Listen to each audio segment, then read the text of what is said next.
सुप्रभात बच्चों, आज हम लोग आपकी हिंदी पुस्तक गुंजन का पहला पाठ सूरज पढ़ेंगे। यह एक कविता है।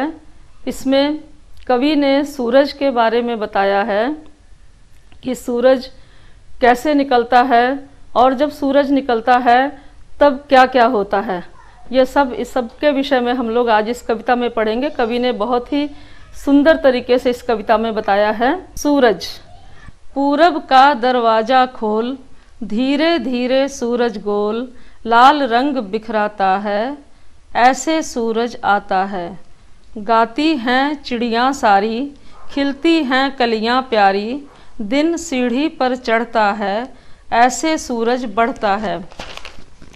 लगते हैं कामों में सब, सुस्ती कहीं न रहती तब, धरती गगन दमकता है, ऐसे तेज चमकता है। गर्मी कम हो जाती है, धूप थकी सी आती है, सूरज आगे चलता है, ऐसे सूरज ढलता है। इस कविता को लिखने वाले हैं श्री प्रसाद। कवि कहते हैं, जो कविता लिखता है उसे हम कवि कहते हैं। अब हम इस कविता को अर्थ के साथ पढ़ेंगे। सूरज। पूरब का दरवाजा खोल, धीरे धीरे सूरज गोल, लाल रंग बिखराता है, ऐसे सूरज आता है। तो सूरज पूरब दिशा से निकलता है और सूरज देखने में गोल होता है और निकलते हुए सूरज का रंग लाल होता है। इसलिए सूरज जब सुबह निकलता है तो चारों तरफ लाली छा जाती है। गाती हैं चिड़ियाँ सारी, खिलती हैं कलियाँ प्यारी, दिन सीढ़ी पर चढ़ता है, ऐसे सूरज बढ़ता है। सुबह के समय जब सूरज निकलता है तब सवेरा हो जाता है और सुबह के समय जब सवेरा होता है तो चिड़ियाँ चहचहाने लगती हैं, अर्थात चिड़ियाँ गाना गाने लगती हैं और चारों तरफ फूल खिल जाते हैं, कलियाँ खिल जाती हैं और इसके बाद सूरज धीरे धीरे ऊपर की तरफ चढ़ता है और इसके साथ साथ दिन भी आगे बढ़ता जाता है।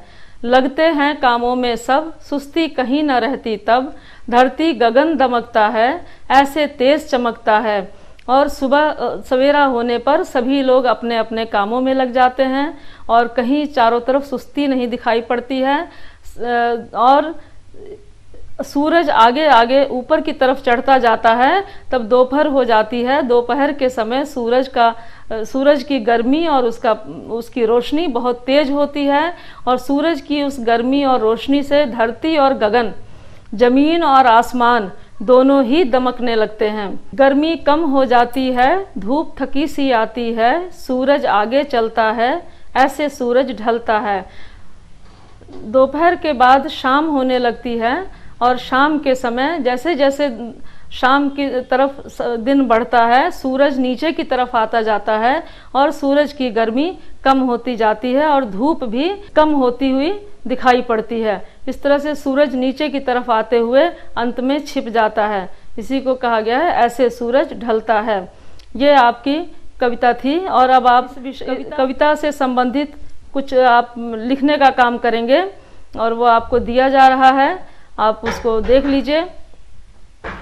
और इसमें आपको सबसे पहला काम ये करना है कि आपको कविता पढ़नी है और इसको याद करना है।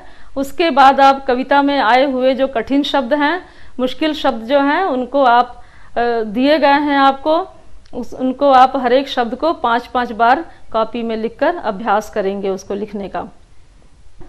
पूरब, दरवाजा, चिड़ियाँ, कलियाँ, सीढ़ी, सुस्ती, दमकता, चमकता, धरती, गगन। अगली बार हम लोग जब मिलेंगे तो हम लोग इस पाठ के आगे के अभ्यास के प्रश्न करेंगे।